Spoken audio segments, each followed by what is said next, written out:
Tânia Tereza com Z. Está lá, ó. Tânia Tereza com Z. Se você botar no Google Tânia Tereza com Z, vai aparecer tudo que eu tenho. O canal do YouTube, o site, pastorataniatereza.com, canal do YouTube Tânia Tereza Oficial, Instagram, Tânia Tereza, pastora Tânia Tereza Oficial. Tudo meu tem o meu nome. E eu sou moderna, eu tenho Spotify, eu tenho TikTok, eu tenho tudo.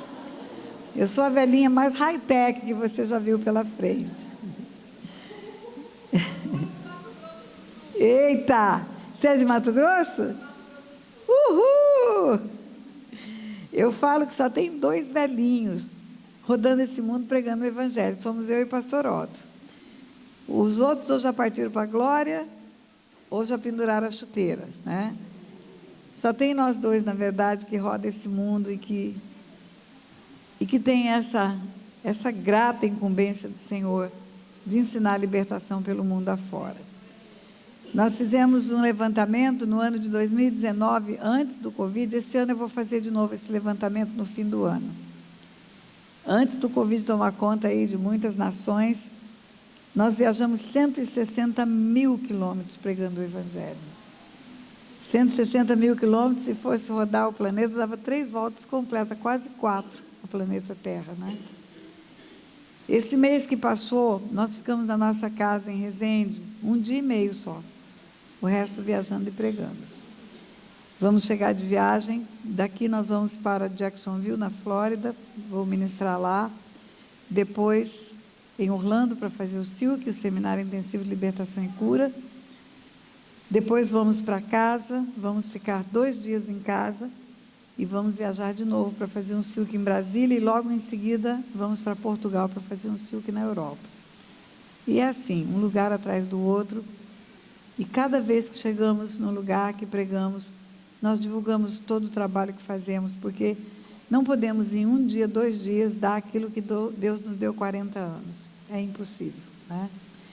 E há 40 anos que trabalhamos com cura e libertação. Muitas experiências, muitos testemunhos, muita coisa que nos acontece. Então vamos lá, eu contei 2 histórias bíblicas para você. Eu vou contar agora a nossa história. Como que tudo começou? Como é que eu comecei a entender a existência de herança espiritual? Dentro da minha denominação tradicional. Vem cá o rapaz que pôs a mesa, me ajuda a botar mais para trás essa mesa um pouquinho. Ela está muito para frente, atrapalha quem está me vendo do lado de cá. Isso, obrigada. Isso, obrigada. Igreja tradicional que não acreditava na existência de heranças espirituais. Ali nós fomos formados espiritualmente. Eu me converti com 14, o Otto já era cristão, ele nasceu num lar cristão. E negava a existência de herança. Quando o Otto nasceu, a mãe dele já tinha 30 anos de crente. Ela se converteu aos 15 e ele nasceu quando ela tinha 45. Ela teve 10 filhos, achou pouco, criou mais 4. Quando nós nos casamos, então já tinha uma família montada, pronta. A minha família toda desestruturada. Se você quer saber a minha história, nesse canal do YouTube, Tânia Tereza, você coloca lá, do lixão de Aquidauana para o mundo. É a minha história, do lixão de Aquidauana para o mundo.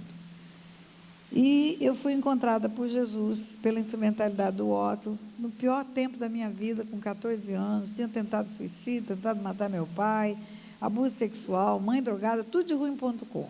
Minha família, uma bagaceira. Mas quando eu cheguei na família do Otto, eu vi uma família cristã estruturada, fazendo devocional, criando os filhos no Evangelho, fundando igreja, uma irmã do Otto missionária, da Junta de Missões Nacionais, família linda. E eu tive ali o paraíso em terra, porque nunca tinha visto uma família que orava para tomar refeição, que respeitava uns aos outros. E foi assim a nossa vida cristã, começou assim.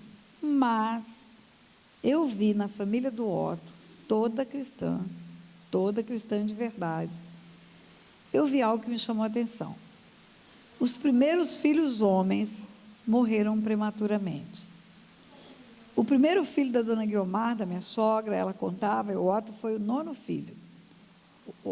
Algum pastor acorde lá, porque está acontecendo necessidade de intercessão.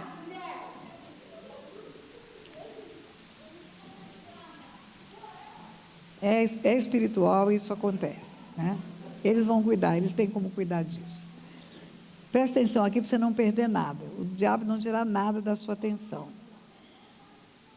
O primeiro filho homem da dona Guiomar, ela contava, nasceu um menino. O primeiro dos 10 filhos que ela teve, nasceu um menino. 2 anos e meio, o menino morreu na beira de um riacho. Ela lavando roupa, meio rural, sempre viveu na roça. Ela lavando roupa, e o menino começou a gritar: é minha cabeça, e morreu na beira do riacho.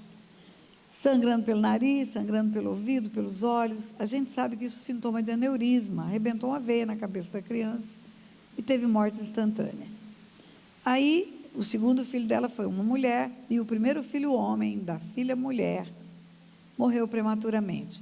Morreu com 22 anos de idade. Casado, tinha um filhinho de 2 aninhos de idade. A palavra de Deus diz que pela palavra de 2 ou 3 testemunhas a verdade se estabelece. E não tinha 2 ou 3 testemunhas, tinha uma igreja inteirinha na cidade de Assis, onde o pastor Otto nasceu, que testemunhava a vida cristã daquele rapaz. Um menino de Deus, casou cedo porque não queria fornicar, não queria sexo sem casamento, trabalhador, servo de Deus. E ele, quando trabalhava, em mecânica de diesel, e ele fez uma forma de ganhar dinheiro extra. Comprou uma Kombi para fazer transporte escolar dos alunos para uma faculdade. Então, de dia na oficina, de noite levando aluno para a faculdade. Um dia, voltando da faculdade com os alunos, a Kombi bate na cabeceira de uma ponte. Ninguém fica arranhado, ele morre.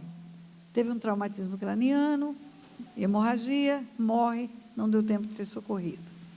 Deixa uma criança de 2 anos de idade. O outro filho da dona Guiomar, primeiro filho homem dele, morreu com 18 anos.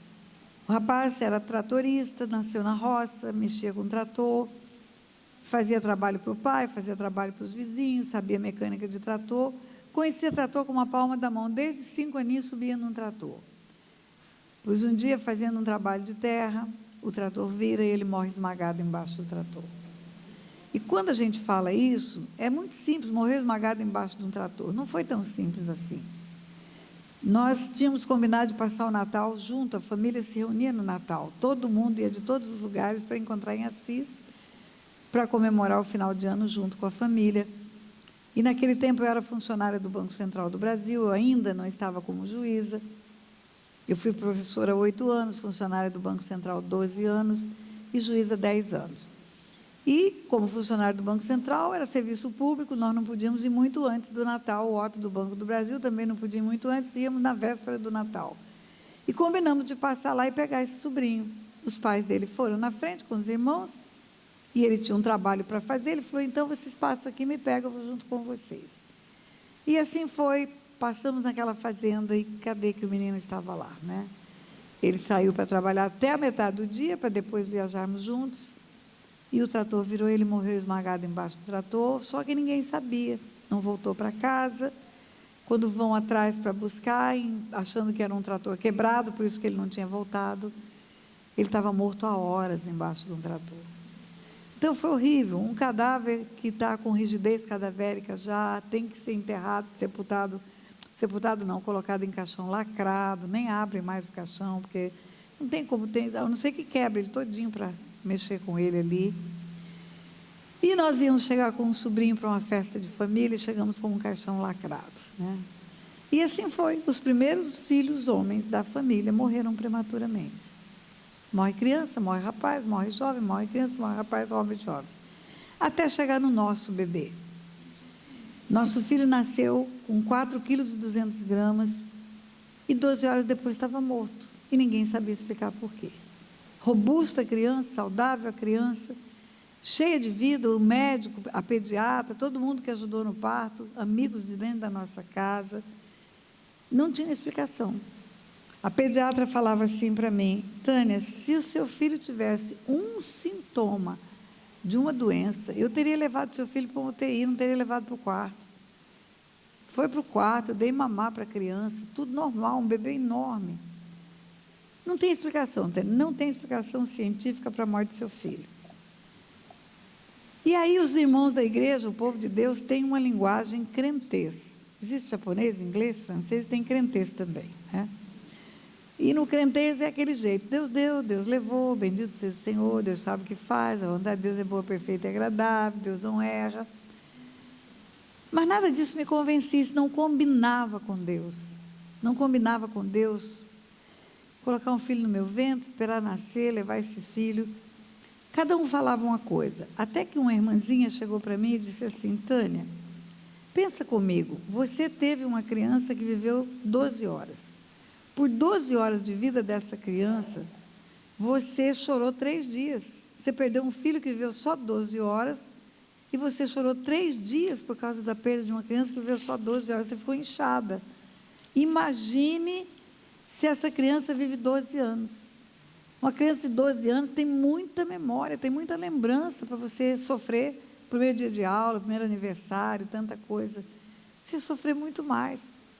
Então imagine que Deus, que conhece o futuro, sabe o amanhã, Ele viu essa criança com 12 anos desenvolver uma anomalia cardíaca, com enfermidade, e Ele resolveu abreviar seu sofrimento, levou logo depois que nasceu, para não dar tempo de você se apegar demais a Ele. E eu não respondia, mas não entrava no meu coração. Eu pensava: se Deus é onisciente, na onisciência Ele tem presciência, Ele sabe o que ainda não aconteceu, mas vai acontecer. E Ele sabia que essa criança ia morrer com 12 horas. Por que Ele colocou no meu ventre? É Deus que coloca os filhos no ventre, os filhos são herança do Senhor. É Deus que fala para Jeremias: antes que eu te formasse, eu te conheci. É Davi que fala para Deus: o Senhor estava tecendo os meus ossos no ventre da minha mãe. É Deus que faz os filhos no ventre. Um filho é um espírito que tem uma alma que está dentro de um corpo, e Deus faz espírito, Deus faz alma e Deus faz corpo. O homem não faz nada, o homem só faz sexo, mais nada. E Deus usa as células masculinas e femininas para fazer a casca, o pacote, e coloca um espírito lá dentro que tem uma alma. E eu falava: por que Deus me deu, se Ele sabia que ia morrer? Eu não entendo isso, eu não entendo. Não entendo porque Deus sabia o tanto que eu amaria essa criança, colocaria um filho para eu ter a alegria de saber que ia gerar uma vida, tomar minha barriga para isso, deformar o meu corpo, eu ficar enorme, barriguda. Agora eu estou com leite, peito cheio de leite, com febre, não tenho um bebê para amamentar, meu bebê está morto. Deus não ia me dar uma criança para eu escolher nome, fazer enxoval, arrumar o quartinho, tudo isso, beijar o pezinho dela, fazer planos para sair do hospital com um caixão. Não, isso não combina com o Deus que eu aprendi a amar. Não, tem alguma coisa errada. E eu fui aos pés do Senhor. O Senhor me ensina, eu preciso saber. Primeira pergunta que eu fiz para Deus: tem morte de bebê na Bíblia? Tem morte de criança na Bíblia? Me mostra se tem. E Deus falou: tem. 2 tipos: martirização e maldição. Martirização, as crianças morrem como mártires. Faraó manda matar os bebês recém-nascidos.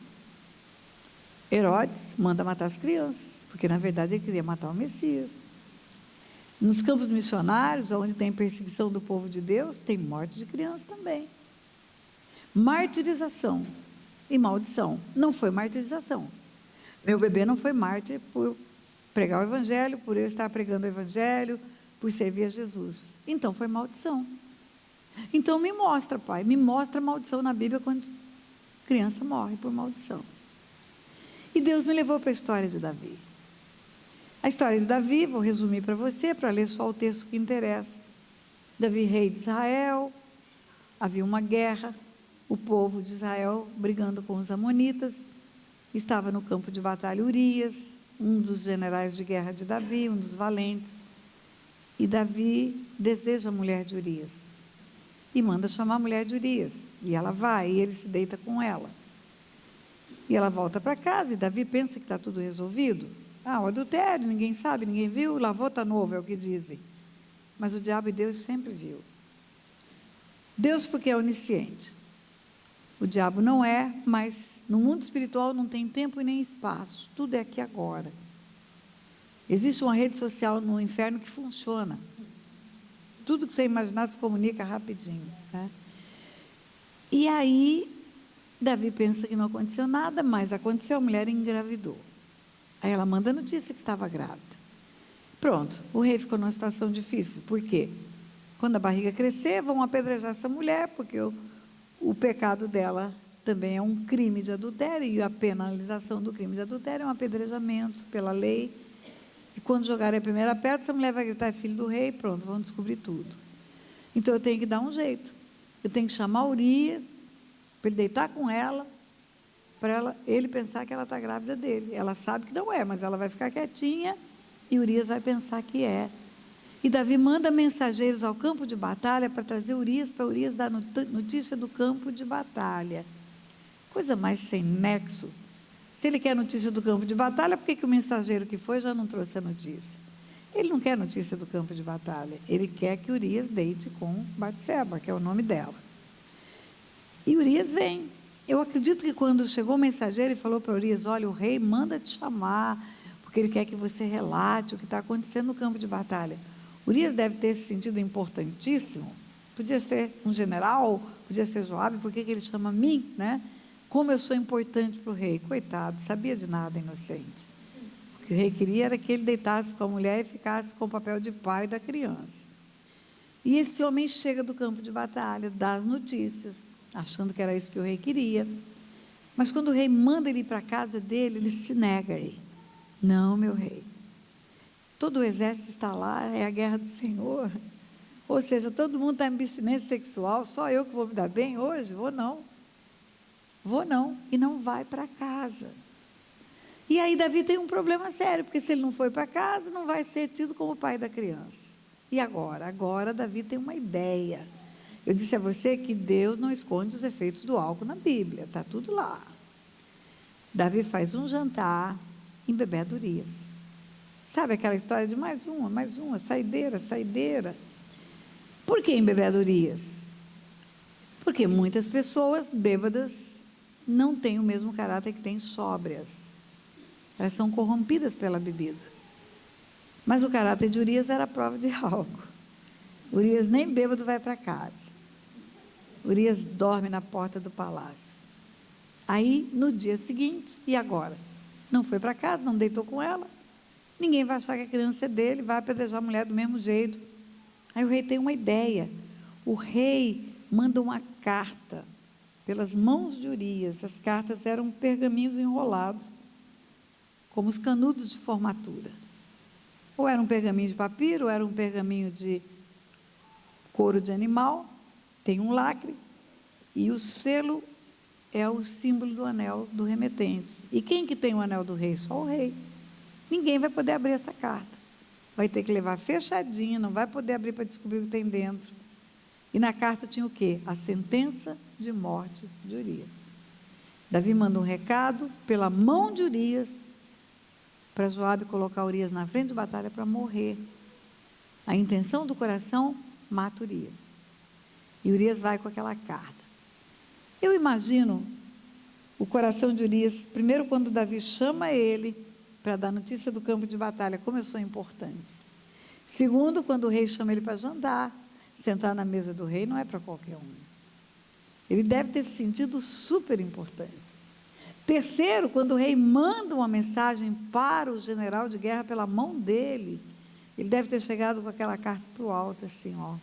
O rei manda uma mensagem por mim, a respeito da batalha. Pense no orgulho que aquele moço sentiu de servir esse rei. Mas, na verdade, o rei articulou tudo para destruir ele. Intenção do coração equivale diante de Deus. E Deus conhecia o coração de Davi. Davi foi escolhido por causa do coração dele. Quando o profeta vai com um chifre cheio de azeite na casa de Jessé para escolher um rei, quase que derrama o azeite na cabeça errada, porque o profeta se engana também. Mas Deus fala para o profeta: não é esse, eu não vejo como você vê, eu vejo o coração. Então, o coração de Davi era conhecido de Deus. Por isso, Deus conhecia a intenção da maldade do coração de Davi. Muito bem. Urias morre no campo de batalha, Davi casa com a viúva, ainda fica bem no filme, rei bonzinho, acolhendo a viúva, olha que coisa bonita. Eu perguntei para Deus várias vezes, por que Davi demorou tanto para ser confrontado pelo adultério? Porque a criança já tinha nascido, e criança não nasce menos de 9 meses. Então Deus esperou passar mais de 9 meses para confrontar Davi, para um profeta entrar no aposento de Davi e confrontar Davi. Deus nunca me respondeu por quê, mas eu acredito, que é porque quando uma pessoa está enrabixada, seduzida, apaixonada, enfeitiçada na promiscuidade sexual, e adultério é uma promiscuidade sexual, ele não escuta nem Deus. A mente dele fica bloqueada para o discernimento espiritual. Assim foi com Salomão. Salomão começa com um grande discernimento espiritual, termina 0. Assim foi com Sansão. Começa com um grande discernimento espiritual, termina 0. A promiscuidade é a carnalidade alimentada pelo pecado. E a carne luta contra o espírito, tem uma balança. E o Espírito de Deus não consegue mais falar com ele. Mas passado esse tempo todo, o profeta vai ao aposento de Davi e confronta ele. O profeta inventa uma historinha, os reis eram os governantes em todas as áreas, os 3 poderes estavam na mão dele, ele era o juiz, ele era o legislador, e o rei recebe o profeta como quem vai contar uma história para julgamento.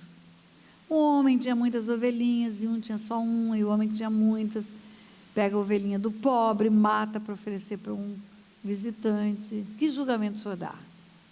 Estava falando dele mesmo. Aí ele fala, esse homem tem que morrer, e tem que devolver 4 vezes mais o que tirou. Aí o profeta fala para ele, tu és o homem. Eu acredito que o profeta botou o dedo no nariz dele. É você o cara. É você que fez isso aí. E em seguida o profeta é tomado por Deus para confrontar Davi. A partir do versículo 9 do capítulo 12 de 2 Samuel, o profeta diz assim, porque, pois, desprezaste a palavra do Senhor, fazendo o que era mal perante ele. A Urias o Heteu feriste a espada, e a sua mulher tomaste por mulher, depois de o matar com a espada dos filhos de Amon. Agora, pois, não se apartará a espada jamais da tua casa. Porquanto desprezaste, tomaste a mulher de Urias o Heteu para ser tua mulher. Não se apartará mais a espada da tua casa. Quando vem espada na Bíblia é morte. Não se apartará mais a morte da tua casa, e casa aqui é família. Não se apartará mais a morte da tua família. Porque você me desprezou e tomaste a mulher de Urias o Heteu para ser tua mulher. Você matou com a espada dos filhos de Amon, mas foi você que matou. Você articulou a morte. E ele confronta Davi, e ele fala que o que ele fez em oculto, porque tu fizeste em oculto, versículo 12, a consequência vai ser escandalosa. Isso é uma lei espiritual também. O pecado que está em oculto, a consequência geracional é escandalosa. O que vem de maldição para os filhos, netos, bisnetos, tataranetos, vira escândalo. O adultério oculto, secreto de uma pessoa vai virar um rolo com as gerações futuras. Eu vou fazer um parênteses aqui, eu vou continuar a história. O homem era viciado em pornografia na internet. Ele era filho de uma prostituta, assistia a mãe prostituir-se no aposento. Foi adotado por uma família cristã. E dentro do tempo que ele viveu no prostíbulo, ele via a mãe ter sexo com os clientes. Teve uma contaminação na visão. Tudo que entra pelos olhos contamina a alma. E esse homem cresce com vício de pornografia. Mas ele era pastor. Ele não fazia nada errado, a não ser ver vídeos pornográficos. Ele achava que não era nada errado. Alugava escondido de todo mundo, tinha um quartinho de oração, ficava fazendo vigília, mas na verdade a vigília era vendo vídeos pornográficos.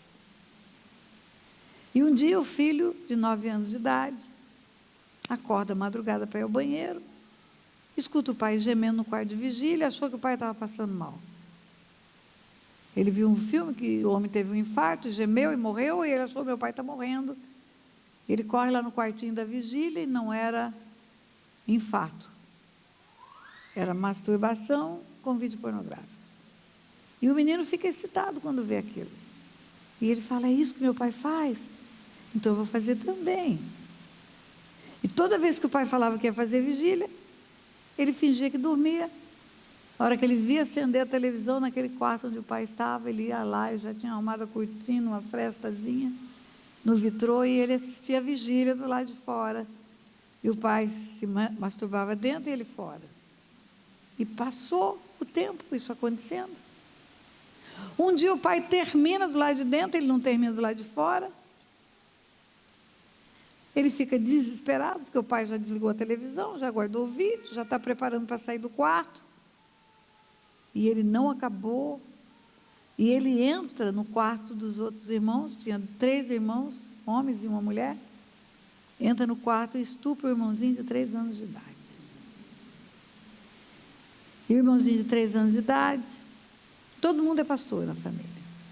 Todos cresceram, todos se tornaram pastores. Quando fica adulto, começa a ter desejo por crianças, se torna um pedófilo. Quando nós entramos nessa família para ajudar essa família, esse moço já tinha abusado de todas as crianças da família. O que era feito em oculto virou um escândalo nas gerações futuras. É uma lei espiritual isso. É uma lei. O que fizesse em oculto, eu o farei perante todo Israel. Deus fala, é Deus que fala, é Deus que fala. É uma lei de Deus isso. É uma lei espiritual. Nessa hora Davi caiu em si.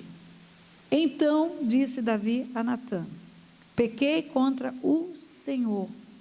Disse Natã a Davi: também o Senhor te perdoou o teu pecado, não morrerás. É exatamente assim. O arrependimento gera uma imediata graça de Deus. Arrependei-vos e convertei-vos para serem cancelados os vossos pecados.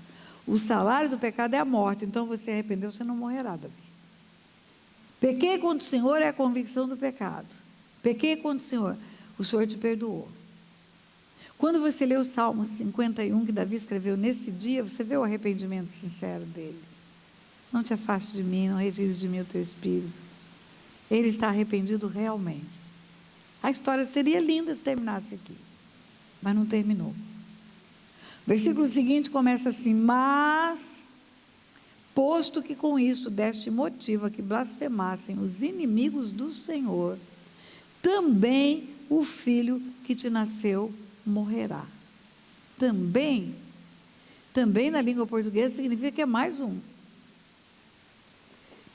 Foi oculto? Foi. E quem são os inimigos do Senhor? São os demônios. Davi, você está perdoado, mas os demônios reivindicam diante de Deus o cumprimento da lei. Eles chegam diante de Deus e dizem: é o teu Davizinho, é o homem segundo o teu coração. O senhor vai aplicar a lei para ele ou não vai? Ou o senhor vai deixar o culpado passar por inocente? Porque se o senhor for aplicar a lei, na sua lei, tem a visitação da iniquidade nos pais e nos filhos. Ele adulterou e ele matou. O senhor escreveu: não adulterarás, não matarás. E o senhor escreveu que visitaria a iniquidade dos pais e dos filhos. São os demônios que nos acusam diante de Deus daquilo que fazemos e reivindicam o cumprimento da lei, e eles reivindicam. Como deste motivo a que blasfemaste os inimigos do Senhor, também o filho que te nasceu morrerá. Agora escute o que está escrito: então Natã foi para sua casa, e o Senhor feriu a criança que a mulher de Urias dera à luz a Davi, e a criança adoeceu gravemente. Buscou Davi a Deus pela criança, jejuou Davi, vindo passou a noite prostrado em terra. Então os anciãos de sua casa se achegaram a ele para o levantar da terra, porém ele não quis, não comeu, nem eles. Ao 7º dia morreu a criança, e o Senhor feriu a criança, e a criança morreu. E o Senhor feriu a criança, e a criança morreu. Tem morte de bebê na Bíblia? Tem. Por quê? Por maldição. O derramamento de sangue de Davi gerou uma consequência de morte prematura na família. E eu comecei a entender isso. Então, tem derramamento de sangue na minha família? Tem que ter. Na minha não, na do Otto.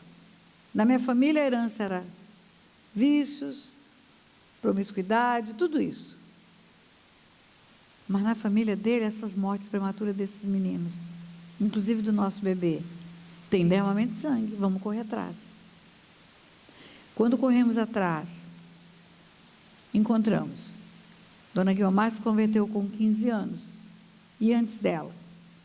Antes dela haviam todo tipo de pecado: idolatria, feitiçaria, promiscuidade e derramamento de sangue. Um antepassado dela tinha escravos.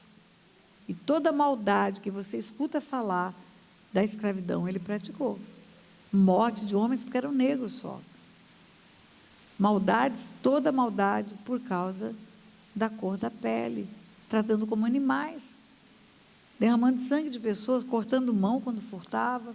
Em suma, houve derramamento de sangue. Aí eu entendi, eu falei: Deus, uma coisa é uma coisa, outra coisa é outra coisa. Uma coisa é o pecado e o perdão do pecado, outra coisa é a solução da maldição. O Senhor te perdoou o pecado, não morrerás, acabou. Mas tem uma consequência espiritual que precisa ser resolvida.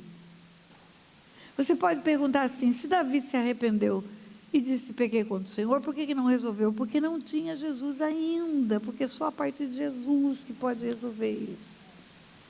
É só na cruz que tem rompimento de maldição, porque Ele fez-se maldito por nós naquele madeiro. É só a partir da cruz que isso pode acontecer, antes não, antes não, antes não. E entendendo isso, eu fui aprofundando e aprofundando e aprofundando, e fui vendo que a raiz de iniquidade, quando ela brota, ela traz um pecado similar. Se você planta abóbora, nasce abóbora. Se você planta melancia, nasce melancia. O que foi que plantou o jovem em Canaã? Plantou desonra. O que a Bíblia fala hoje sobre desonra aos pais? Honra teu pai e tua mãe para que se prolongue os dias na terra que teu Deus te dá e te vá bem. Naquele tempo não tinha lei escrita, mas já tinha lei dentro do coração de Deus. Então o jovem Canaã, que foi quem levou a consequência do erro do seu pai, Cã, ele pagou o preço de viver uma vida numa terra sem o benefício de Deus, com a maldade se prosperando. Canaã foi uma terra que sacrificou crianças a Moloque, que consagrou crianças a demônios, destruiu famílias. A promiscuidade, a prostituição, tudo que você imaginar era da terra de Canaã. Por quê? Porque honra teu pai e tua mãe para que se prolongue os dias na terra e te vá bem. Desonra teu pai e tua mãe, vai viver mal, vai colher só desgraça, só maldade, só ação demoníaca. Qual foi o plantio de Abraão? Se deu bem financeiramente. Qual foi o resultado com os descendentes dele? Miséria, escravidão, miséria, falta de tudo. Qual foi o pecado de Davi? Promiscuidade sexual. Qual foi a consequência geracional? Promiscuidade sexual e homicídio. Qual foi a consequência geracional? Morte prematura e promiscuidade sexual. Um filho de Davi estupra uma filha. Salomão, o homem mais promíscuo da Bíblia. Morte, promiscuidade, é o que ele plantou, é o que ele colheu. Davi, um homem segundo o coração de Deus, salmista de Israel, rei de Israel. Quando ele morreu, ele não tinha os filhos ao redor dele. Era prática em Israel chamar os filhos para abraçar o pai na hora da morte, como aconteceu Jacó com seus filhos. Aqueceu o corpo dele na hora do frio da morte. Tiveram que trazer uma virgem de Israel para deitar com ele, não para sexo, mas para aquecer o corpo dele, porque a família dele foi desestruturada toda. Por quê? Por causa da herança espiritual. E aí nós fomos entendendo e atendendo pessoas, e entendendo que o plantio gera uma consequência espiritual, geracional, além do salário do pecado, que é a morte. Mas e a cruz? Não serve para isso? Serve. Só que na cruz nada é automático, queridos, nada. O nosso Senhor morreu na cruz para perdoar todos os homens. Deus amou muito de tal maneira que deu o seu Filho, para todo aquele que nele crê não pereça, mas tenha vida eterna. Tem que nele crer. E o perdão da cruz é ofertado a todos. Mas todos têm que ir à cruz com arrependimento. Se não vai até lá, não beneficia da cruz. Jesus morreu na cruz também para curar as nossas enfermidades. Além de perdoar as nossas iniquidades, curou todas as nossas enfermidades. Aí o crente não adoece mais? Adoece. Mas toda vez que adoece, tem que orar. Tem que buscar em Jesus. Eu não sei como você ora, mas eu oro, Pai, no Velho Testamento o Senhor era Jeová Rafa, o Deus que sara. No Novo Testamento o Senhor colocou teu filho na cruz, para derramar o sangue, que também, além de perdoar minhas iniquidades, cura as minhas enfermidades. Então eu coloco diante do Senhor essa enfermidade, para vir a cura da cruz. Derrame sobre mim o bálsamo da cura. Você invoca a cruz.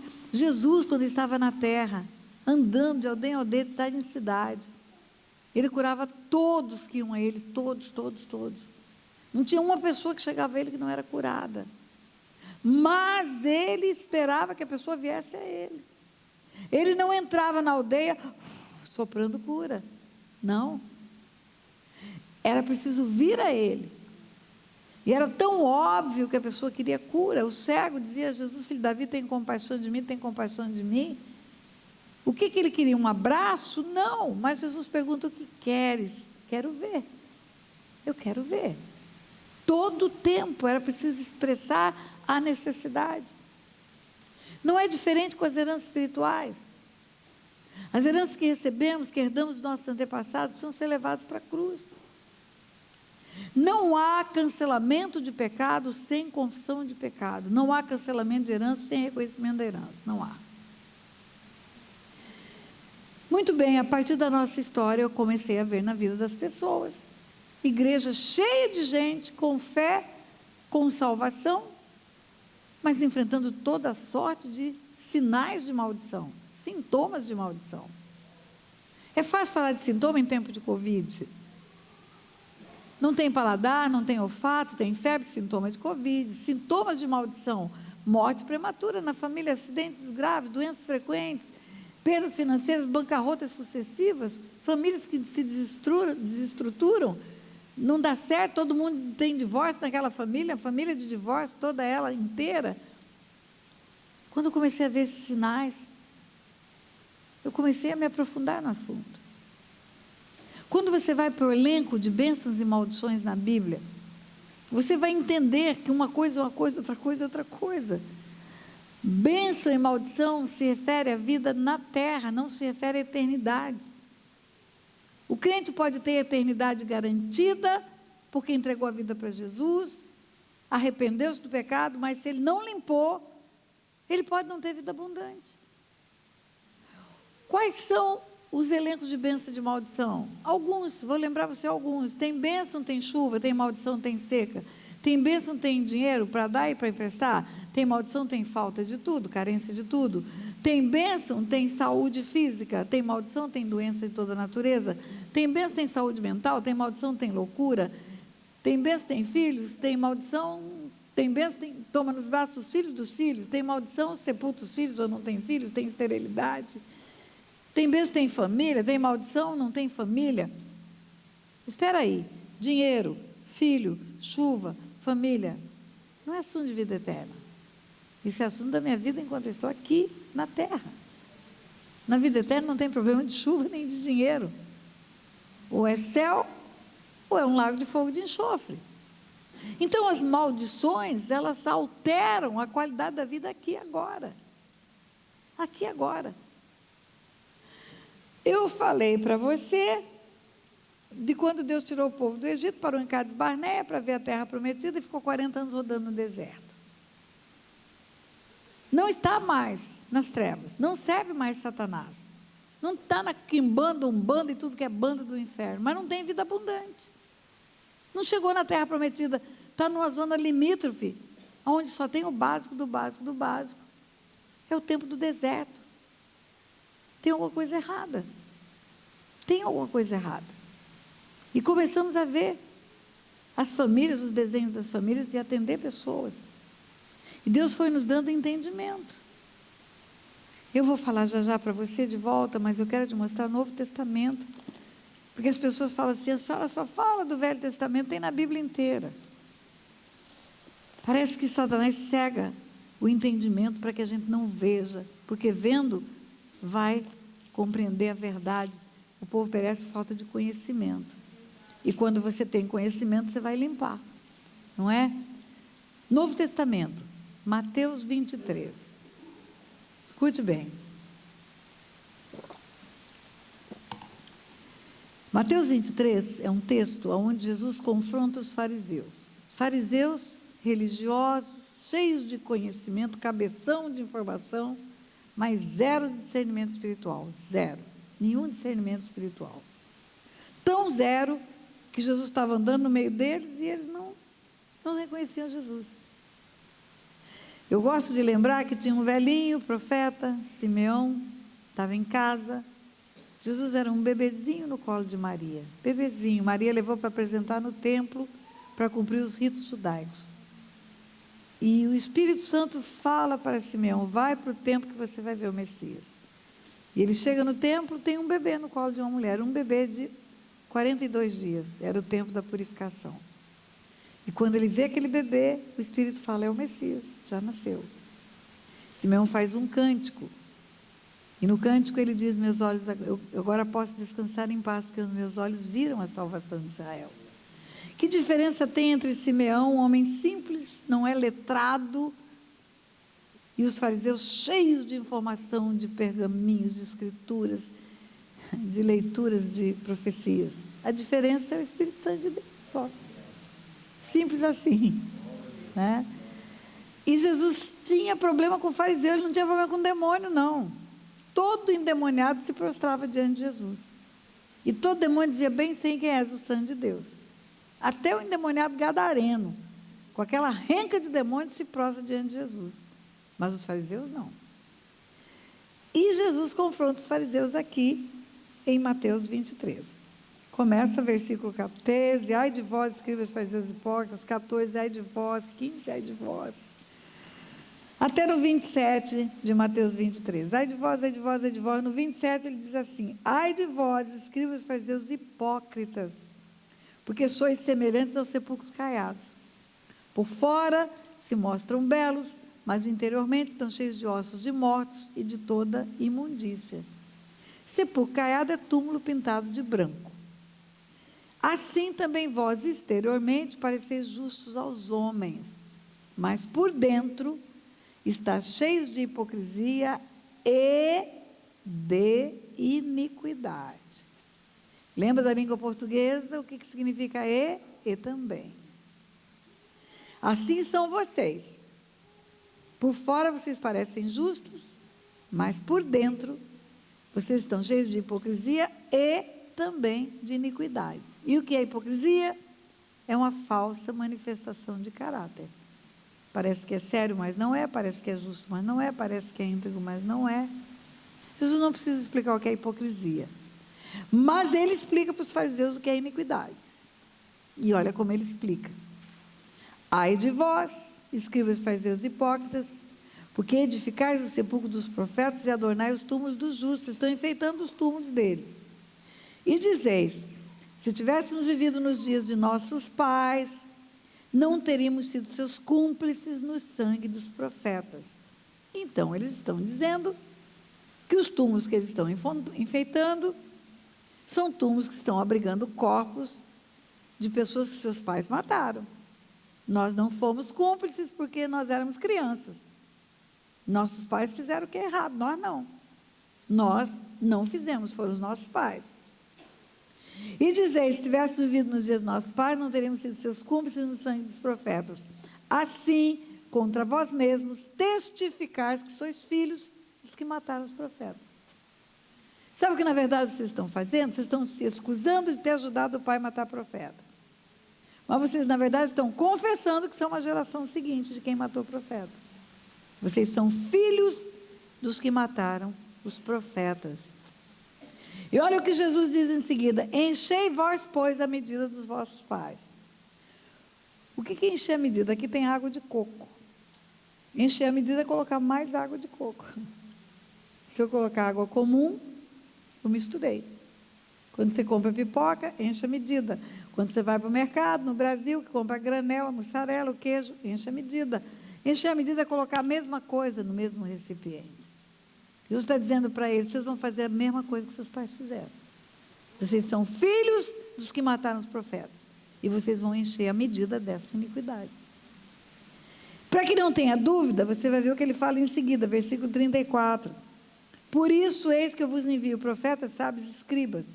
A uns matareis, e a outros crucificareis, e a outros açoitareis nas vossas sinagogas, e perseguireis de cidade em cidade. Vocês vão fazer igualzinho os seus pais.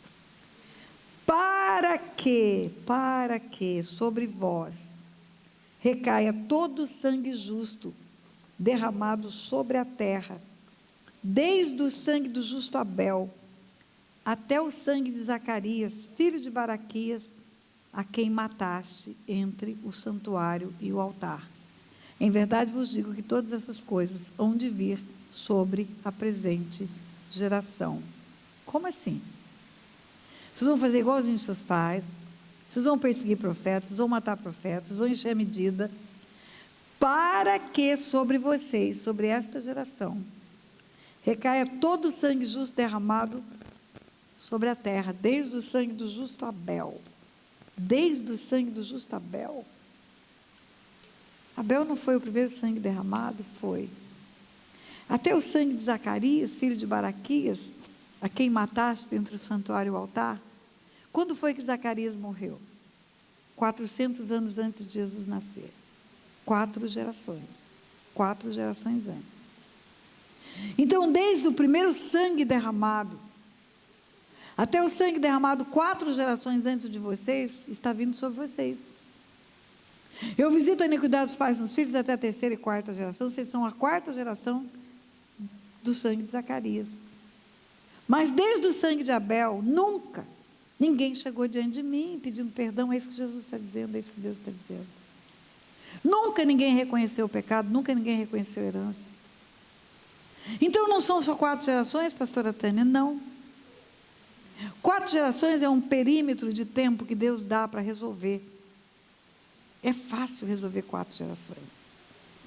Eu estou viva, minha filha está viva, minha neta Gabriela tem 36 anos, está viva, e a minha mãe estava viva até pouco tempo atrás. 4 gerações é fácil para a gente conhecer. Agora presta atenção, são 4 gerações desde Abel. Então vamos lá, eu vou dar passo curto para não sair da câmera. 1, 2, 3, 4. Ninguém confessou. Ninguém reconheceu a herança. Ninguém chegou diante de Deus do sangue derramado. Ninguém apresentou esse pecado geracional familiar. O que vai acontecer? Essa raiz de iniquidade vai brotar. E vai brotar e alguém vai derramar sangue. E quando esse alguém derramar sangue, começa a contar mais 1, 2, 3, 4. E ninguém confessa, ninguém arrepende, ninguém conta que fez o errado. Ninguém reconhece a herança, esconde a verdade. O que vai acontecer? Mais 4. E de 4 em 4. Desde o sangue do justo Abel, que foi o primeiro sangue derramado sobre a face da terra, até o sangue derramado 4 gerações antes de Jesus, estava vindo sobre aquele povo. É Jesus falando, é Novo Testamento. Como que não tem na Bíblia o Novo Testamento? Então, queridos, os pecados geracionais praticados pelos nossos antepassados, nunca confessados. Nunca ninguém chegou diante de Deus e confessou. Por que tem que confessar? Porque está escrito que tem. Que quando você vai para o livro da lei, Levítico, você vai ver lá como que resolve esse negócio. No livro de Levítico, capítulo 26, que fala de bênçãos e de maldições. A partir do versículo 3, fala de bênçãos. A partir do 14, fala de maldições. Quando termina o elenco de maldições, versículo 40, mas se confessarem a sua iniquidade e a iniquidade de seus pais, na infidelidade que cometeram contra mim, como também confessarem que andaram contrariamente para comigo, pelo que também fui contrário a eles, e os fiz entrar na terra dos seus inimigos, seu coração incircunciso se humilhar e tomarem eles por bem o castigo da iniquidade, então eu me lembrarei da minha aliança. Então são 2 pré-requisitos: é confessar o pecado e tomar por bem o castigo da iniquidade. Porque a nossa tendência é dizer: eu não tenho nada com isso, como aqueles fariseus, foram meus pais, não somos cúmplices deles. Não fui eu que matei ninguém, não fui eu que furtei ninguém, não fui eu que fiz errado, não fui eu que menti, foi Abraão que mentiu. Confessar o pecado geracional não salva o antepassado que praticou o pecado, mas dá o direito de você reconhecer a herança que tem por causa do pecado. O mundo espiritual é legal, e em direito eu vou te contar como é que funciona. Se você não quer uma herança, digamos que você tem um irmão e você quer que o teu irmão seja beneficiado, e você quer deixar para ele tudo que ficou, você não quer tocar. Não é só não tocar, você quer deixar para ele o legado. Você tem que entrar com uma ação. Não é uma ação contenciosa. Contenciosa é briga. Lide é uma pretensão resistida. Um quer, outro não quer. Isso que é uma lide, não é uma lide. É uma ação voluntária, é um requerimento a um juiz. Você faz um requerimento pedindo a renúncia do direito de herança. Nesse requerimento você tem que reconhecer o patrimônio, reconhecer que você é herdeiro. E finalmente renuncia o direito de herança. O juiz vai achar que você enlouqueceu, vai mandar chamar você, saber se você não está sendo pressionado por ninguém, ou se você está no livre exercício das faculdades mentais. Aí você vai ao juiz e você confirma diante do juiz: eu não quero herança, eu renuncio a ela. Eu abro mão do meu direito de herança. Aí você expressamente dizendo isso, vai homologar a sua renúncia. Isso é irrevogável, você não tem mais direito a essa herança. É assim no mundo espiritual, é igualzinho. É exatamente assim o mundo espiritual, é legal, queridos. Deus me fez juíza para entender isso. Por isso que Daniel, quando estava preso, quando você lê a história de Daniel estava no cativeiro 70 anos. Capítulo 9 de Daniel começa assim: no primeiro ano de Dario, filho de Assuero, da linhagem dos Medos, o qual foi constituído rei sobre o reino dos caldeus. No primeiro ano do seu reinado, eu, Daniel, entendi pelos livros que o número de anos de que falara o Senhor ao profeta Jeremias, que haviam de durar as assolações de Jerusalém, era de 70 anos. Voltei o rosto ao Senhor Deus para o buscar, coração, súplicas, jejum, pano de saco e cinza. Orei ao Senhor meu Deus e confessei. Ele foi confessar pecados. Confessa o pecado. Você lê Daniel 9, ele confessa o pecado dele, dos pais. Temos pecado, cometido iniquidades. Quando ele chega no versículo 16, ele fala: Senhor, segundo as tuas justiças, aparte-se a tua ira e o teu furor da tua cidade de Jerusalém, do teu santo monte, por causa dos nossos pecados e por causa das iniquidades dos nossos pais. Tudo isso aconteceu. Por que Daniel entendeu que ele estava lá? Por causa de herança espiritual. Por que começa? No primeiro ano de Dario, filho de Assuero, da linhagem dos Medos. Às vezes você lê um texto que tem um preâmbulo desse, você fala: por que está escrito o nome do rei da época? No primeiro ano de Dario, filho de Assuero. Porque Deus quer que eu e você saibamos que Daniel está no cativeiro há muitos anos. Quem levou Daniel para o cativeiro foi Nabucodonosor. Nabucodonosor governou até morrer. Foi sucedido por Assuero. Depois de Assuero, Dario, filho de Assuero. Então aqui está dizendo 3 reis. E esse moço está preso. Mas esse moço não era santo? Não era separado? Ele não foi escolhido pela santidade dele para ser sábio e fazer tudo o que fez? Todos os livramentos de Deus? Foi. E por que ele, sendo santo, ele está no cativeiro? Porque ele tem uma herança espiritual maligna. A herança dos pais da idolatria. Quando Daniel leu pelo livro de Jeremias, que deveria durar o cativeiro 70 anos, você acha que ele leu só esse versículo? Ele é muito mais sábio que eu, e eu leria todo o livro de Jeremias, para saber por que tinha um cativeiro. E ele leu Jeremias capítulo 1, capítulo 2, Deus advertindo que por causa da idolatria, ele contenderia com os filhos e até com os filhos dos filhos daquele povo. Porque ele introduziu aquele povo numa terra boa, porque ele deu o melhor e aquele povo foi atrás da idolatria. Então, por causa disso, eu contenderei convosco e até com os filhos dos vossos filhos. Está escrito no livro de Jeremias. Ele leu no livro de Jeremias que Deus falou, em Jeremias capítulo 16, mandando um recado para o povo que ia acabar o tempo da alegria, ia começar um tempo de dor, de sofrimento, tristeza. E diz para o profeta, quando você falar para esse povo, tudo isso, o povo vai perguntar, por que Deus está brabo? O que nós fizemos de errado? Você vai responder para esse povo, porque os vossos pais me deixaram, minha lei não guardaram, foram atrás da idolatria. Ele entendeu. Por isso que ele foi confessar pecados dos antepassados. Porque também, como profeta, ele deve ter ido para o livro da lei, Levítico, e descobriu que o único jeito de resolver é confessar pecado. Para livrar os pais da morte, não. A responsabilidade pessoal é uma, e a herança é outra. A renúncia do direito de herança requer o reconhecimento da herança. Eu vou renunciar ao quê se eu não reconhecer? E eu comecei a entender disso.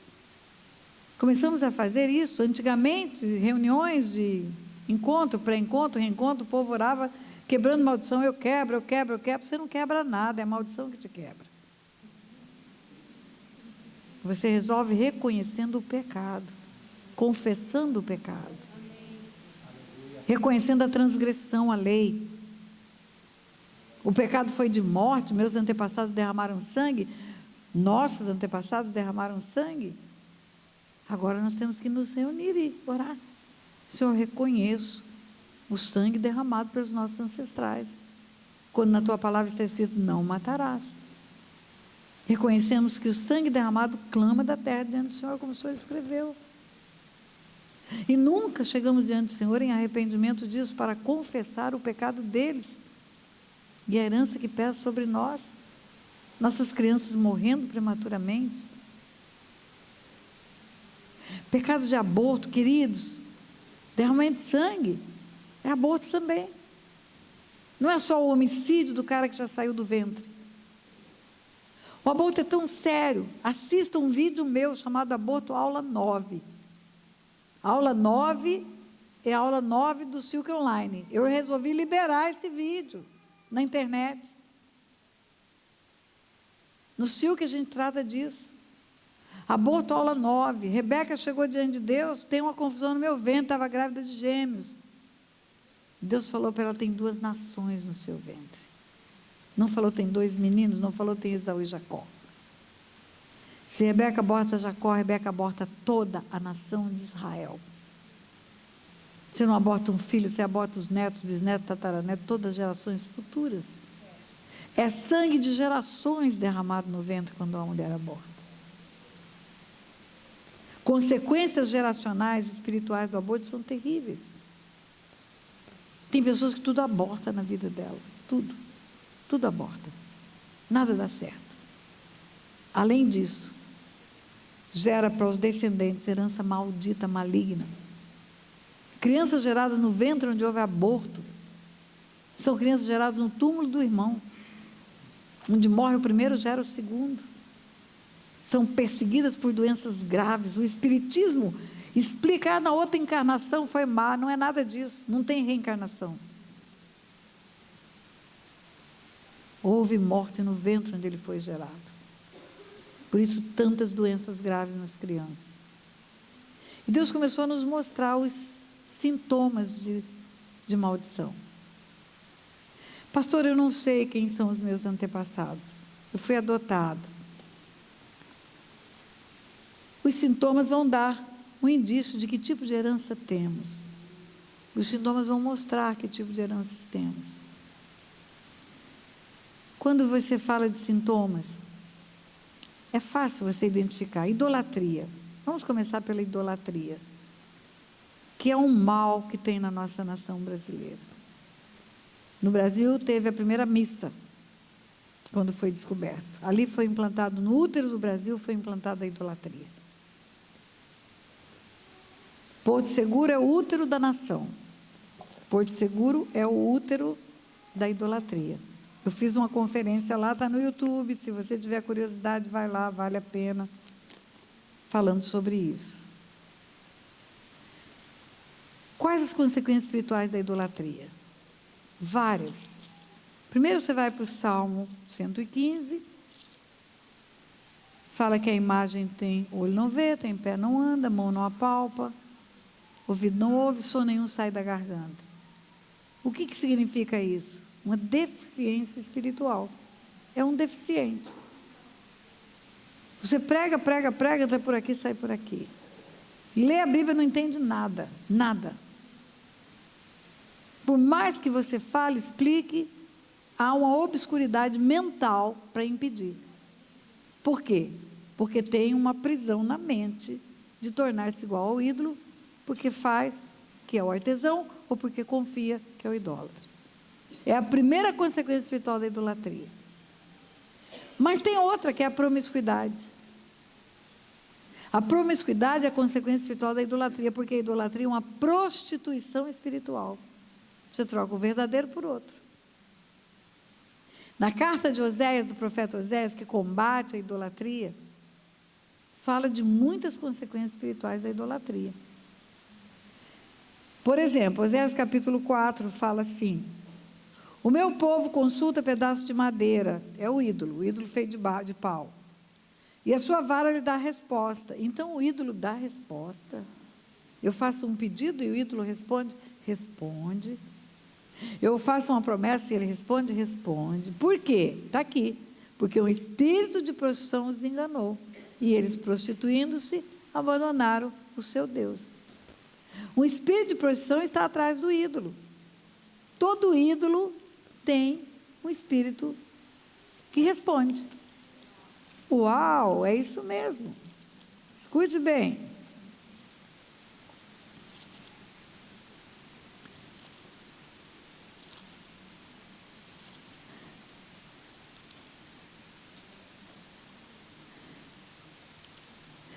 Primeira Epístola de Paulo aos Coríntios, capítulo 10.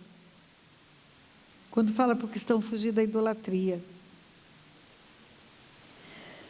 Começa assim: portanto, meus amados, fugir da idolatria, versículo 14. Quando chega no versículo 21, eu estou correndo porque tem muita coisa que ensinar. Que digo, pois, versículo 19, que digo, pois, que o sacrificado ao ídolo é alguma coisa, ou que o próprio ídolo tem algum valor? Antes digo que as coisas que eles sacrificam é a demônio que sacrifica e não a Deus. Não quero que vos torneis associados aos demônios. Não podeis beber do cálice do Senhor e do cálice dos demônios. Não podeis ser participantes da mesa do Senhor e da mesa dos demônios. O que consagra a idolatria, consagra demônios. Consagra filhos à idolatria, está consagrando a demônios. Oferece o nome dos filhos à idolatria, está oferecendo a demônios. Continua o texto de Oséias. Meu povo consulta o seu pedaço de madeira, uma vara lhe dá resposta, porque um espírito de prostituição os enganou, e eles, prostituindo, se abandonaram o seu Deus. Demônios dão resposta? Dão. Quem bate tambor e faz pedido na encruzilhada tem resposta. Desmancha casamento, arruma emprego, faz tudo isso. Quem não está com o Senhor sabe que funciona. Sacrificam sobre o cimo dos montes, queimam incenso sobre os outeiros, debaixo do carvalho, dos chopos, dos terebinos. Onde fazem o sacrifício são os lugares altos, porque é boa a sua sombra. Lá são os lugares da idolatria, são sempre os lugares mais altos da cidade. Qualquer cidade do Brasil que você vai, é o lugar mais alto, o lugar da idolatria. Por isso, vossas filhas se prostituem e vossas noras adulteram. Por isso é por causa disso. Por causa da idolatria, há uma consequência para filhos, onde as filhas se prostituem e as noras adulteram. Carta aos Romanos, capítulo 1, Novo Testamento. Legal. Por causa da idolatria, quando fala da perversão dos homens como consequência da idolatria, fala com todas as letras. Carta aos Romanos, capítulo 1, fala da idolatria e da depravação dos homens. Porque eles não têm adorado a Deus, mas adoram coisas, adoram objetos. Versículo 23, carta aos Romanos, capítulo 1. Porque mudaram a glória do Deus incorruptível em semelhança de imagem de homem corruptível. Por isso, Deus os entregou, os homens, às imundícias, pela concupiscência do seu próprio coração, para desonrarem seu corpo entre si. Eles mudaram a verdade de Deus em mentira, o qual é bendito, adorando e servindo a criatura em lugar do Criador, que é bendito eternamente. Adora um objeto em vez de adorar o Criador. Por causa disso, os entregou Deus às paixões infames. Paixões infames, lá atrás imundícia. Paixões infames. Até as mulheres mudaram o modo natural de suas relações íntimas por outro, contrário à natureza. Semelhantemente, os homens também, deixando o contato natural da mulher, se inflamaram mutuamente em sua sensualidade, cometendo torpezas, homens com homens, consequência da idolatria. Volta para Oséias. Tem mais consequência da idolatria. Quando você vira a página de Oséias, vai para o 9, o Senhor fala com todas as letras, falando de Israel, quando ele trouxe Israel para cuidar de Israel, e depois que entrou na terra prometida, se converteu à idolatria. Versículo 10, achei Israel como uvas verdes no deserto, como uvas no deserto, vi a vossos pais como as primícias da figueira nova, mas eles se foram para Baal-peor, e se consagraram à vergonhosa idolatria, e se tornaram abomináveis como aquilo que amaram. A idolatria é abominável a Deus. Quanto a Efraim, a sua glória voará como a ave, não haverá nascimento, nem gravidez, nem concepção. Ainda que venham a criar seus filhos, eu os privarei deles, para que não fique homem nenhum, por causa da idolatria. Na nossa família morreram os meninos. Esterilidade, consequência espiritual da idolatria. Mas tem mais uma consequência: solidão. Torna-se iguais aos ídolos que os fazem os que neles confiam. Torna-se iguais aos ídolos que os fazem os que neles confiam. Torna-se deficiente espiritual e solitários. Como assim? Não tem família na idolatria. Quem é o marido de Santa Bárbara? Quem é o marido da Nossa Senhora das Dores? Quem é o marido da Aparecida? Quem é o marido da Fátima? Quem é a mulher de São Paulo? São Marcos? São João? Santo Antônio, santo casamenteiro, quem é a mulher dele? Não tem família. Como não tem família, pastora? Tem a Sagrada Família. Não tem. Sabe por que não tem? Porque o conceito de família da Bíblia, o conceito de família de Deus, é deixa o homem, seu pai e sua mãe, une-se a sua mulher e torna-se os dois uma só carne é sexo. Não é um só espírito nem uma só alma. Deixa o homem, seu pai e sua mãe, une-se a sua mulher e torna-se os dois uma só carne. Conjunção carnal. Casamento na Bíblia tem conjunção carnal. Para que os filhos recebam metade do DNA do pai, metade do DNA da mãe, para gerar nova pessoa, e por aí vai para encher a terra, dominar e crescer a terra, dominar e frutificar, e é o conceito de família. E se na Sagrada Família, que a idolatria acredita que é família, mas que não é, no conceito da idolatria não é.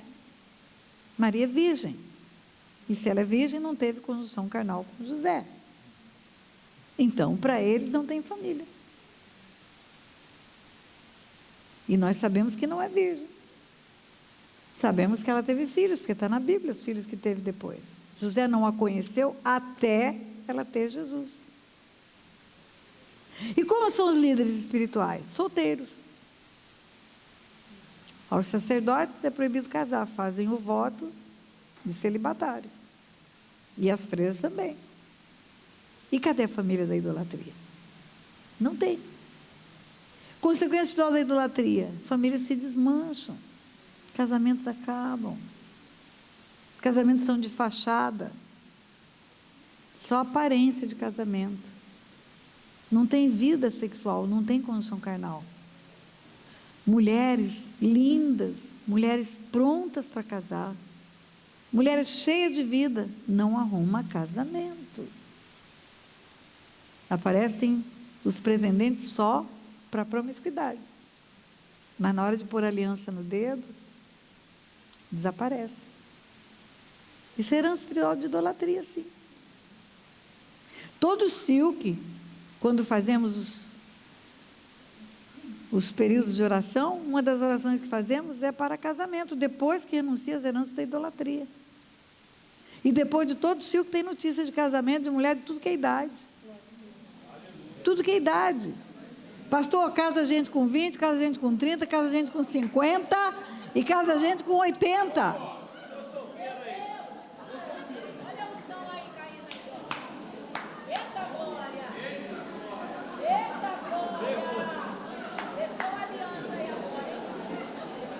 O povo ficou animado, pastor. Finalmente eu vi que estão acordados. Eu estava preocupada, eu falei...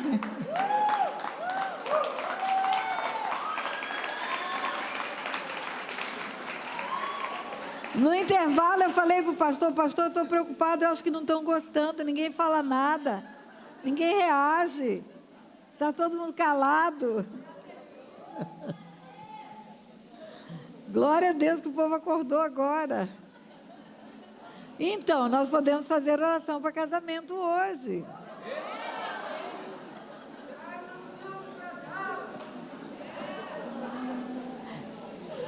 Olha, pode ser até que o Chico venha para Dallas, mas tem que ir gente de Dallas. Mas tem que ir gente daqui fazer lá agora, viu? Isso é a primícia, ir lá fazer, né? Eu já desafiei o pastor a mandar aí investir umas preciosidades aqui da igreja para fazer lá o Silvio. Vamos ver se colou, né? Mas, queridos, escute então o que eu vou dizer para vocês. Nós, brasileiros, eu fiz questão de falar sobre a idolatria, porque nós brasileiros temos uma herança terrível da idolatria. E aqui nos Estados Unidos, eu preciso te contar algo especial.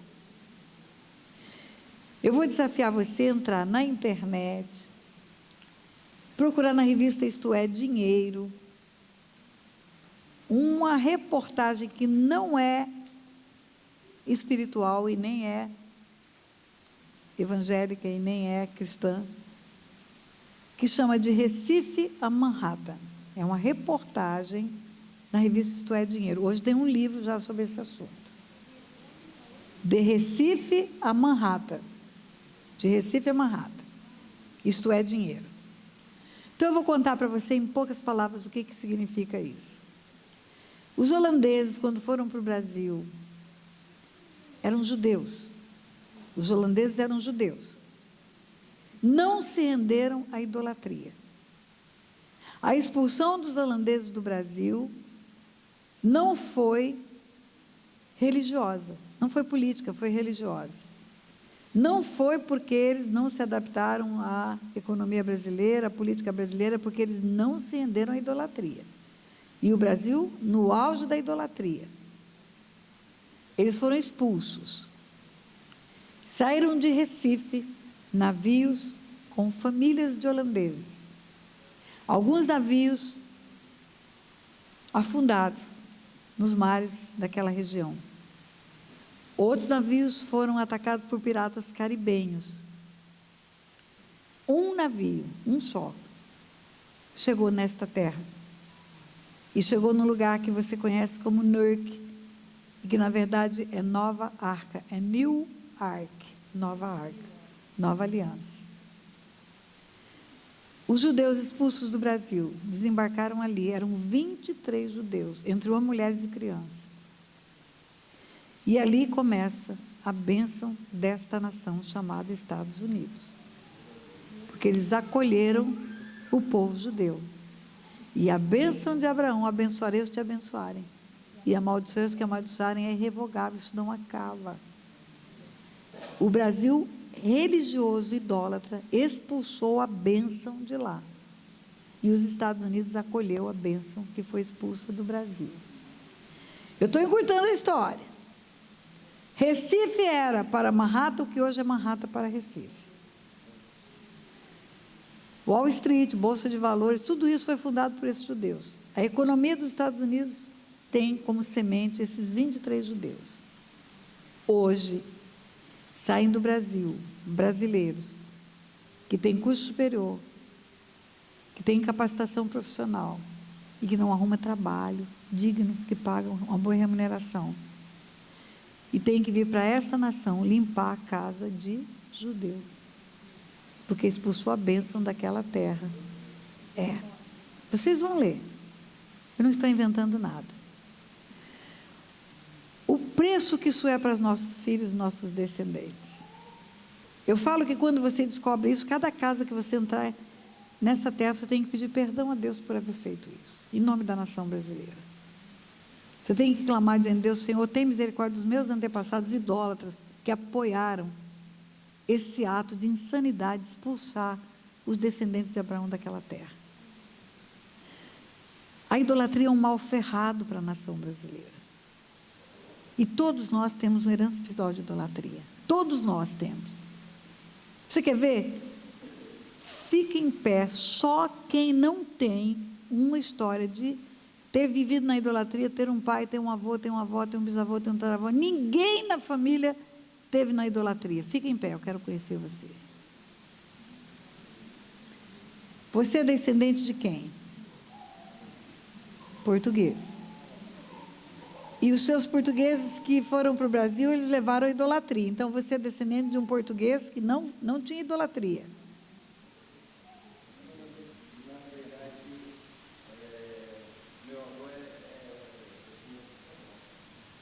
Mas na Espanha também praticava idolatria. E só se foram espanhóis e portugueses que foram descendentes dos judeus. Aí é diferente. Mas se for natural da Espanha e natural de Portugal, tem raiz de idolatria também. Porque foi pelos portugueses que a idolatria chegou no Brasil. E pelos espanhóis também, né? Só se foram judeus, porque os judeus, eles permearam a Europa toda. Então, você vê, uma pessoa se levantou aqui.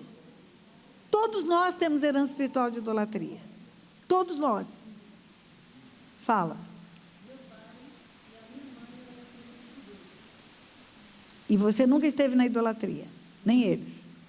Glória a Deus, é uma raridade isso, viu? E você é de Recife. Então, você já teve, então, lá em Recife, a ascendência judia, lá em Recife. Os judeus fundaram a primeira sinagoga da América Latina, lá em Recife. Lá tem a Rua dos Judeus, né? A bênção de Deus sobre Israel, ela é irrevogável. É irrevogável, nós temos que aprender isso. Isso não acaba. Nós temos que abençoar a nação de Israel, nós temos que orar por Jerusalém, e nós temos que nos arrepender de expulsar os judeus daquela terra. Não é? Eu estou dando só um exemplo para você. Então, vamos lá, de idolatria já falei.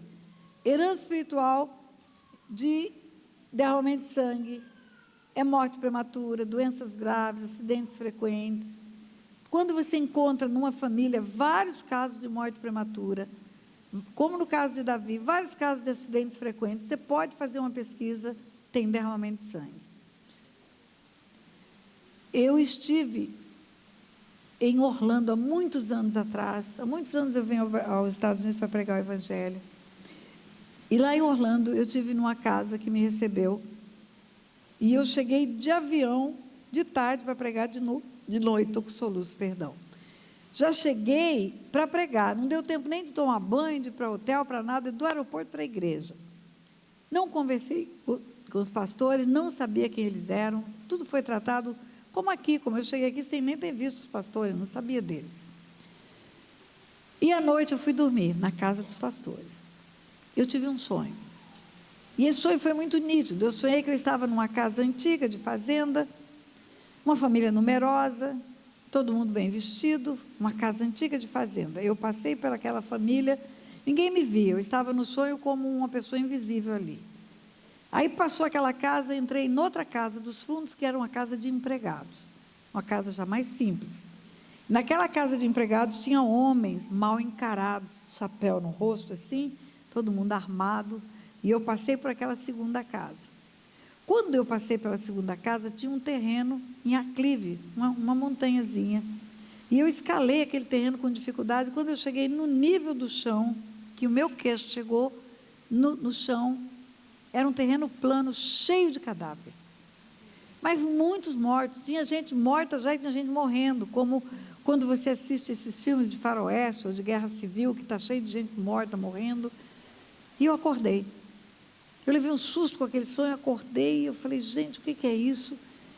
Com certeza era um sonho de Deus, porque era um assunto que eu não tenho nada com isso, e com certeza era uma história espiritual de uma família. E quando eu acordei, a irmã estava na cozinha fazendo café. E eu falei, irmã, eu vou contar um sonho que eu tive. Assim, assim, assim, quando eu comecei a contar, ela foi ficando branca, branca, sentou, parou o café. Ela falou, pastora Tânia, a senhora não tem ideia a revelação que Deus lhe deu. A senhora não tem ideia. É algo na minha família que ninguém sabe. Aí eu falei, então me fale. Ela falou, meu pai foi um homem muito rico no Brasil, em Goiás, muito rico. Meu pai era abençoador de igreja. Quando ele chegava naquelas igrejas, Assembleia de Deus, que fica aqueles bancos assim na frente, os pastores convidavam ele para sentar na frente. Ele cobria igreja, fazia telhado de igreja, dava dinheiro para construir acampamento, tudo. Muito querido nas igrejas. Meu pai morreu muito cedo. Teve uma doença gravíssima, ele foi definhando, ficou curioso, ninguém sabia detectar a enfermidade, morreu. Daqui a pouco a minha mãe aparece com a mesma enfermidade. E no hospital, no leito de morte, a minha mãe me chamou. Ela falou, filha, eu não vou levar para o túmulo o segredo, eu vou contar para você. Eram 5 irmãs, ela era mais velha. Deus falou, eu vou contar para você. A mãe falou, eu vou contar para você e você conta para o resto se quiser. Sabe como que seu pai enriqueceu? Quando a gente casou, ele não tinha de cair morto. Ele descobriu que tinha uma terra vizinha, que o homem não tinha propriedade, tinha posse só. Ele matou aquele homem e tomou conta da terra. E daqui a pouco ele matou mais um. E daqui a pouco ele contratou matador profissional. Ele pagava salário para matador profissional. Todo lugar que tinha uma terrinha que não tinha título, que ele descobria que não tinha, ele matava aqueles homens poceiros, entrava naquela terra, regularizava, fazia documento e vendia aquela terrinha. Vendeu terrinha, juntou dinheiro e comprou 5 grandes fazendas. E ela disse que a mãe dela falou para ela, minha filha, não tem ideia quanta gente seu pai matou. Eu acho que foi mais de 100 pessoas. E ela falou, o que a senhora viu é o que meu pai fez. Quando ela terminou de contar, eu falei, filha, o Espírito Santo não é fofoqueiro, ele está revelando por alguma razão. Me conte como é a vida de vocês, dessas 5 irmãs. Porque eu tenho ensinado que quando tem derramamento de sangue, tem morte prematura, tem acidentes frequentes, tem doenças graves. É isso que acontece com vocês? Ela falou, pastora, só tem 2 vivas, eu e a outra, e as 2 estamos com câncer, fase terminal. A outra em fase terminal, nós 2 com câncer. E os meus sobrinhos, pastora, a maioria deles já morreu. Acidente, perde braço, perde perna em acidente. Morre todo mundo na família. Câncer para todo lado. A família foi dizimada, pastora. Eu falei, e financeiramente? Porque esse dinheiro é adquirido com sangue, com derramamento de sangue. Vocês estão ricas, vocês 2 que ficaram estão ricas, então 5 fazendas, ficou só para 2. Pastora, não temos mais nada, a senhora está vendo essa casa aqui, eu estou devendo a prestação dela, o governo já está para me tirar ela, o banco já está para me tirar. Nós não temos nada de dinheiro, coisa nenhuma. Por que eu estou contando isso para você? Porque são sintomas. São sintomas. Quando você encontra numa família sintomas de perdas, lá no começo teve um enriquecimento ilícito, teve roubo, teve fraude, teve lesão, patrimônio de herança. Alguém tirou dos outros irmãos. O resultado disso para as gerações futuras é miséria. É a história de Abraão. É miséria, dificuldade financeira. Então, as heranças, elas têm sintomas semelhantes àquilo que foi feito. Tem uma outra herança que é diferenciada. Depois nós vamos orar, vou falar só dessa. Herança do ocultismo, feitiçaria, macumbaria, vodu, magia negra, pagelança, tudo que é consulta a demônios. A herança espiritual é doença no pescoço e na cabeça. Essa parte do corpo é que enferma. Ou no corpo físico, aneurisma, tumores, derrame cerebral. Ou no corpo neurológico. Loucura, bipolaridade, esquizofrenia, Alzheimer, autismo. Doenças que atacam essa parte do corpo.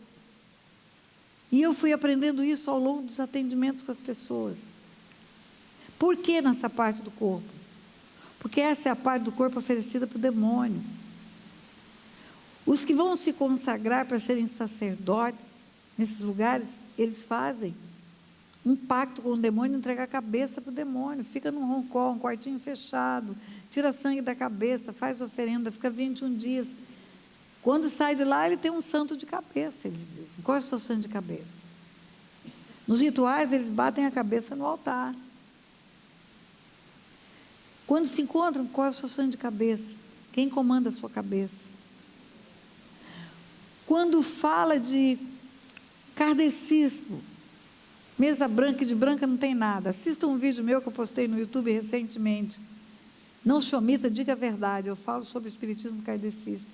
Eu conto a história da minha mãe no espiritismo kardecista.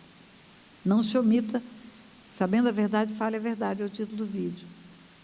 No espiritismo kardecista, é diferente? Não. É diferente o ritual, mas é a mesma coisa. A mente é oferecida para o demônio. O que é uma incorporação espírita? É essa parte do corpo ser dominada pelo demônio. Você já viu uma pessoa que tem derrame cerebral e perde o movimento do braço? Por quê? Porque o cérebro não movimenta o braço. O derrame foi aqui. É aqui que comanda tudo. O que é uma psicografia? Um homem incorporado escrevendo livros. É o demônio que está usando a mão dele. Pela mente comanda a mão. Então essa parte do corpo é que adoece. Queridos, o que eu falo para vocês, eu não estou brincando. Tem históricos familiares do pai e da mãe irem para o Chilque e serem tratados lá pelas heranças de espiritismo que tinha. E em Xinguara, no Pará, vão para o Chilque, lá em Joinville, Santa Catarina, e em Xinguara, no Pará, a criança autista, de alto grau de espectro de autismo, é curada. E muitas crianças são curadas de autismo. Por quê? Porque a herança espiritual da feitiçaria é que trouxe a doença mental. Então, é tudo fato consumado, é tudo prova, está tudo na Bíblia, e tudo isso, na prática, nós temos experimentado. Pela prática, a palavra de Deus diz que pela prática, nós podemos discernir luz e trevas, bem e mal. Carta aos Hebreus, capítulo 5, a partir do versículo 13, 12, 13. Lá o autor da Carta aos Hebreus fala: o alimento sólido é para os adultos, para aqueles que pela prática desenvolvem suas faculdades para discernir bem e mal. Bem e mal é luz e trevas. Discernimento espiritual é entender o mundo espiritual. Mas pastor, eu não sei a minha história, eu fui adotada, eu não conheço meus antepassados. Geralmente são segredos de família. Antigamente o homem matava o amante da esposa, enterrava no fundo do quintal para lavar a honra. Nunca chegou em casa e falou: matei. A vovozinha tomava o chazinho. Ela não foi vovozinha a vida inteira, ela foi uma sirigaita de 16 anos um dia, engravidou, tomou um chazinho e abortou. E ela não chegou em casa e falou: abortei. Você olha para ela hoje, a cabeça branquinha, bonitinha, você pensa: sempre foi uma vovozinha, mas não foi. Tem um passado. Estou falando sério. Essa história é real, essa história é uma história de um atendimento nosso. A neta estava com a falência renal gravíssima, fazendo hemodiálise há 14 anos, condenada a morrer, porque o rim não funcionava. E quando vai descobrir a causa, era uma herança espiritual. E a herança espiritual era porque o vovô descobriu a traição da vovó, e os dois eram novinhos, e matou o amante, enterrou no quintal, e chamou a vovozinha, que era novinha, 16 anos, e falou: você está vendo essa terra mexida aqui? É o seu amante que está enterrado aqui. Se você abrir o bico, eu vou preso. Um dia eu saio e mato você e enterro nesse lugar. Se você fechar o bico, eu também não conto o que você fez, nós vamos ver bem o resto da vida. E se converteram depois disso. E foram para Jesus depois disso. E os filhos todos pastores. E agora a neta está morrendo, com a falência renal gravíssima, por causa de um derramamento de sangue que está oculto, encoberto. Ninguém sabe, o diabo sabe. Enquanto não confessa, não tira do império das trevas.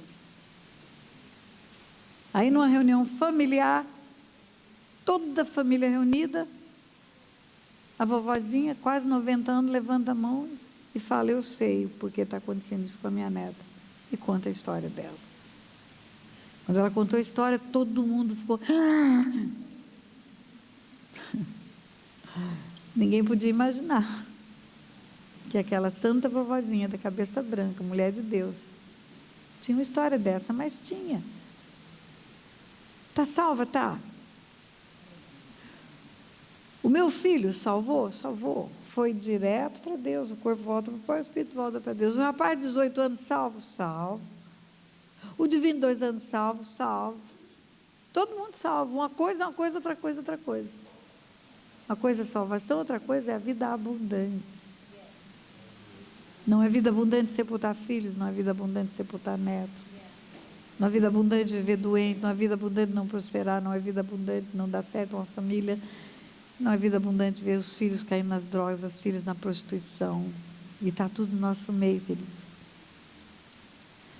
Então nós vamos orar. Depois eu ainda tenho uma coisa para te ensinar ainda aqui. Dentro do tempo regulamentar aqui.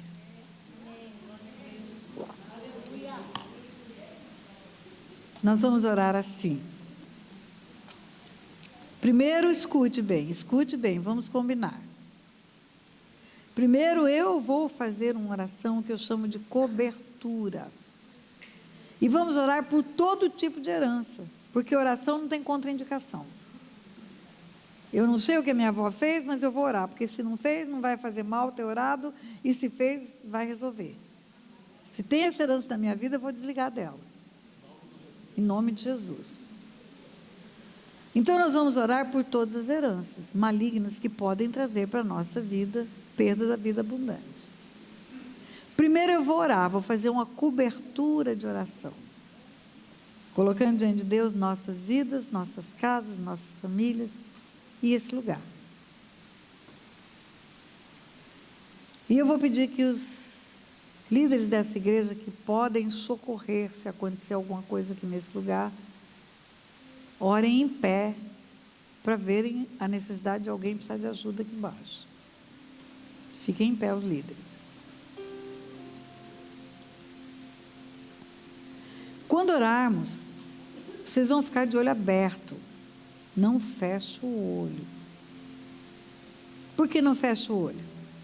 Não fique sentada, querida, fique sentada. Só os líderes em pé aqui para olharem de longe. Por que de olho aberto? Isso, se você faz parte da liderança, vem para cá. Porque de olho fechado, você perde a conexão com o mundo natural. A probabilidade de sua mente ser tomada é maior. Você perder a conexão é maior. Marli foi mãe de santo 50 anos. Marli foi para o Silk em maio do ano passado, sentado bem aqui onde está essa moça de cabelos negros. A hora que começou o louvor, Marli veio à frente. Tem jeito para mim? Tem jeito para mim? Eu falei, tem para todo mundo. Não conhecia aquela mulher, uns 70 anos de idade. Ela falou, eu sou mãe de santo, 50 anos mãe de santo. Eu falei, tem. Não tem problema que Jesus não resolva. Falei, a primeira coisa que nós vamos fazer agora, antes de começar a dar aula, você vai entregar a sua vida para Jesus. Você vai chegar já como filha de Deus. Quando eu falei isso, o demônio tomou ela. E falava pela boca dela, no meio dos dentes. Eu mato ela, eu mato ela, eu mato ela. E naquela hora eu olhei para aquela mulher e falei, abre o olho, abre o olho, abre o olho. Não fecha o olho. Ela abriu o olho. O demônio falando pela boca dela e ela de olho aberto. Falei, Satanás, se você tivesse poder para matar ela aqui, você não teria deixado ela chegar aqui. Você não pôde impedir ela de chegar. Ela chegou e ela vai sair daqui liberta.